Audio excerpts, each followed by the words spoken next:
Hello, welcome back to ಉತ್ತರ ಕರ್ನಾಟಕದ ರಾಣಿ YouTube channel. ನಾನು ಇಲ್ಲಿ ಇವಾಗ 1 ಕಪ್ ಅಷ್ಟು ಹೆಸರು ಕಾಳನ್ನ ತೊಗೊಂಡಿದ್ದೀನಿ.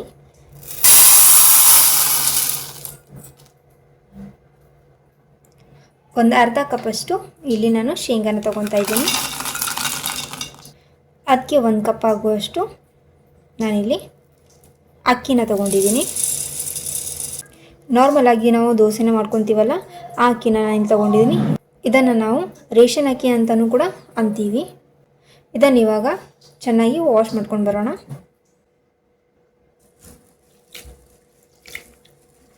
ಇದನ್ನು ನಾನು ಮಾರ್ನಿಂಗ್ ಬ್ರೇಕ್ಫಾಸ್ಟಿಗೆ ಅಂತ ರೆಡಿ ಮಾಡ್ಕೊತಾ ಇದ್ದೀನಿ.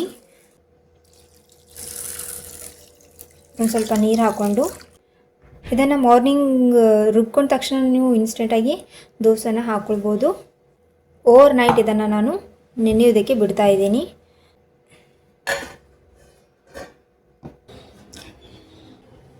ಇಲ್ಲಿ ನೋಡಿ, ಅಕ್ಕಿ, ಹೆಸರು ಮತ್ತು ಶೇಂಗಾ ಪೂರ್ತಿಯಾಗಿ ನೆಂದಿದೆ. ನೈಟ್ ಪೂರ್ತಿ ಇದನ್ನು ನೆನೆಸ್ಕೊಂಡಿದ್ದೀನಿ. ನೀವು ಬೇಕಾದರೆ ಬೆಳಗ್ಗೆ ನೆನೆಕ್ಕಿಟ್ಟು ಸಂಜೆ ಮಾಡ್ಕೊತೀನಂದ್ರೂ ಪರವಾಗಿಲ್ಲ, ನೀವು ದಿಢೀರಾಗಿ ಇದನ್ನು ಮಾಡ್ಕೊಳ್ಬೋದು. ಇವಾಗ ಇದನ್ನು ಒಂದು ಮಿಕ್ಸಿ ಜಾರ್ಗೆ ಇದನ್ನು ಹಾಕ್ಕೊತಾ ಇದ್ದೀನಿ. ಇದನ್ನು ಇವಾಗ ಮಿಕ್ಸಿ ಮಾಡ್ಕೊಂಡು ಬರೋಣ. ಇಲ್ಲಿ ನೋಡಿ, ಈ ಥರ ನಾನು ಇದನ್ನು ರುಬ್ಕೊಂಡು ಬಂದಿದ್ದೀನಿ. ಇದನ್ನು ಇನ್ನೊಂದು ಪಾತ್ರೆಗೆ ನಾನು ಹಾಕ್ಕೊತಾ ಇದ್ದೀನಿ.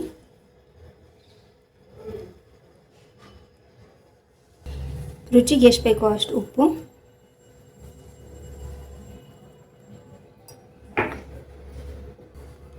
ಇದನ್ನು ಚೆನ್ನಾಗಿ ತಿರುಗಿಸ್ಕೊಳ್ಳೋಣ.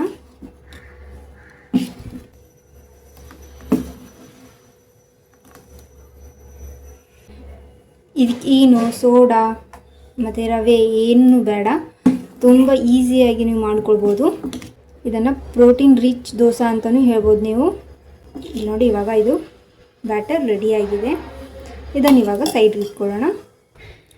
ದೋಸೆಗೆ ಇವಾಗ ಒಂದು ಟೇಸ್ಟಿಯಾಗಿರೋ ಚಟ್ನಿನ ಮಾಡ್ಕೊಳ್ಳೋಣ. ನಾನಿಲ್ಲಿ ಒಂದು ಪ್ಯಾನ್ಗೆ ಒಂದು ಸ್ವಲ್ಪ ಎಣ್ಣೆನ ಹಾಕ್ಕೊಂಡು ಒಂದು 4ರಿಂದ 5 ಒಣಮೆಣ್ಸಿಕಾಯನ್ನು ತೊಗೊತಾ ಇದ್ದೀನಿ. ಇದನ್ನು ಒಂದು ಸ್ವಲ್ಪ ಹುರ್ಕೊಂಡು ಬರೋಣ.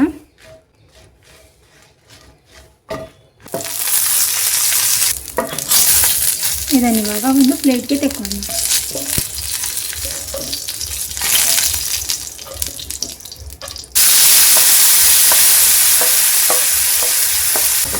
ಅದೇ ಪ್ಯಾನ್ಗೆ ಇವಾಗ ನಾನು ಒಂದು ಸ್ವಲ್ಪ ಕಟ್ ಮಾಡ್ಕೊಂಡಿರೋ ಟೊಮಾಟೋನ ಹಾಕ್ಕೊಂಡು ಒಂದು ಸ್ವಲ್ಪ ಹುರ್ಕೊಳ್ತಾ ಇದ್ದೀನಿ. ಇವಾಗ ಇದು ರೆಡಿಯಾಗಿದೆ. ಇದನ್ನು ಒಂದು ಪ್ಲೇಟ್ಗೆ ತೆಕ್ಕೊಳ್ಳೋಣ.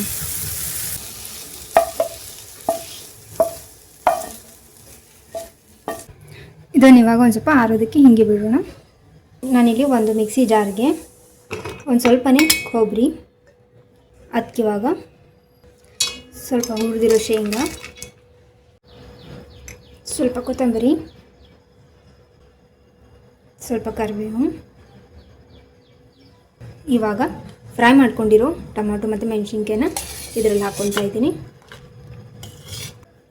ರುಚಿಗೆ ಎಷ್ಟು ಬೇಕೋ ಅಷ್ಟು ಉಪ್ಪು, ಒಂದು ಸ್ವಲ್ಪನೇ ಬೆಲ್ಲ. ಇವಾಗ ಇದನ್ನು ಮಿಕ್ಸಿ ಮಾಡ್ಕೊಂಡು ಬರೋಣ.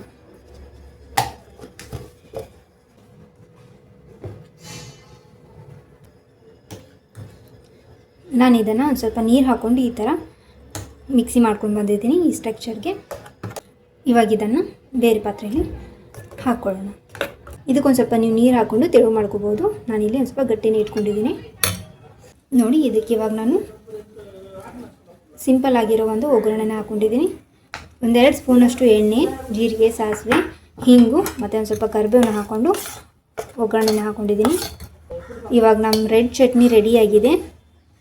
ಇವಾಗ ದೋಸೆ ಹಾಕ್ಕೊಳ್ಳೋಣ. ನೋಡಿ, ನಾನಿವಾಗ ದೋಸೆ ಹಾಕ್ಕೊತಾ ಇದ್ದೀನಿ.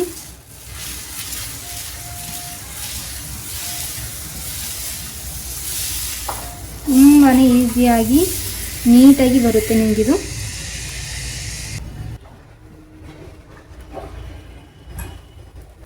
ನೋಡಿದ್ರಲ್ಲ, ತುಂಬಾ ನೀಟಾಗಿ ನೀವು ಹಾಕ್ಕೊಳ್ಬೋದು.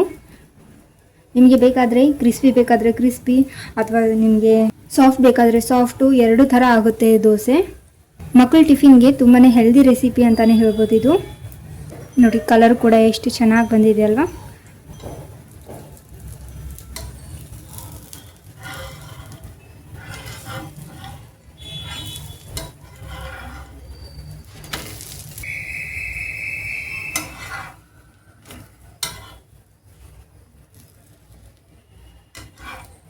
ನೋಡಿ ಕಲರ್ ಕೂಡ ಎಷ್ಟು ಚೆನ್ನಾಗಿ ಬಂದಿದೆ.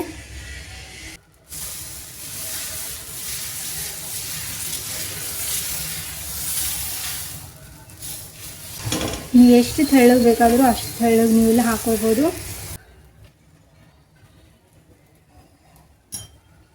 ಇದೇ ಹಿಟ್ಟಲ್ಲಿ ನೀವು ಒಂದು ಸ್ವಲ್ಪ ತರಕಾರಿನ ಹಾಕ್ಕೊಂಡು ಉತ್ತಪ್ಪ ಥರ ಹಾಕೊಂಡ್ರೂ ಅದು ಕೂಡ ಟೇಸ್ಟ್ ತುಂಬಾ ಚೆನ್ನಾಗಿ ಬರುತ್ತೆ.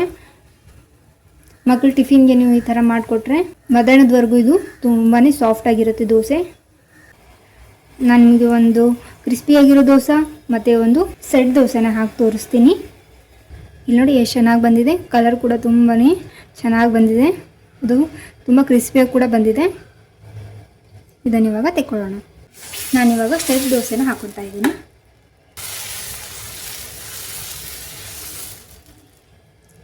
ಈ ಸೆಟ್ ದೋಸೆಗೆ ಒಂದು ಸ್ವಲ್ಪ ನೀವು ತುಪ್ಪನ ಹಾಕ್ಕೊಂಡು ಬೇಯಿಸ್ಕೊಂಡ್ರೆ ತುಂಬಾ ಚೆನ್ನಾಗಿ ಟೇಸ್ಟ್ ಬರುತ್ತೆ. ಈ ಥರ ಸೆಟ್ ದೋಸೆಗೆ ನೀವು ಒಂದು ಸ್ವಲ್ಪ ಶೇಂಗಾ ಚಟ್ನಿನ ಹಾಕ್ಕೊಂಡು ರೋಲ್ ಮಾಡಿಕೊಟ್ರೆ ಮಕ್ಕಳಿಗೂ ತುಂಬಾ ಇಷ್ಟ ಆಗುತ್ತೆ ಮತ್ತು ಖುಷಿಯಿಂದ ತಿಂತಾರೆ. ನೋಡಿ ಇವಾಗ ಇದು ರೆಡಿಯಾಗಿದೆ. ಇಲ್ಲಿ ನೋಡಿ ಇವಾಗ ನಾನು ದೋಸೆನ ಹಾಕ್ಕೊತಾ ಇದ್ದೀನಿ. ಅದ್ರ ಜೊತೆ ರೆಡ್ ಚಟ್ನಿನ ಹಾಕ್ಕೊತಾ ಇದ್ದೀನಿ. ಇವಾಗ ಟೇಸ್ಟ್ ಮಾಡೋಣ.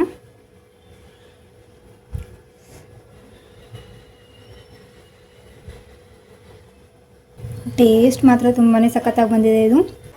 ನೋಡಿಲಿ ಇವಾಗ ನಾನು ಒಂದು ಕ್ರಿಸ್ಪಿಯಾಗಿರೋ ದೋಸೆನ ಹಾಕ್ಕೊಂಡು ನಿಮ್ಗೆ ತೋರಿಸ್ತಾ ಇದ್ದೀನಿ. ಇಲ್ಲಿ ನೋಡಿ ಎಷ್ಟು ಕ್ರಿಸ್ಪಿಯಾಗಿ ಬಂದಿದೆ ಅಂತ.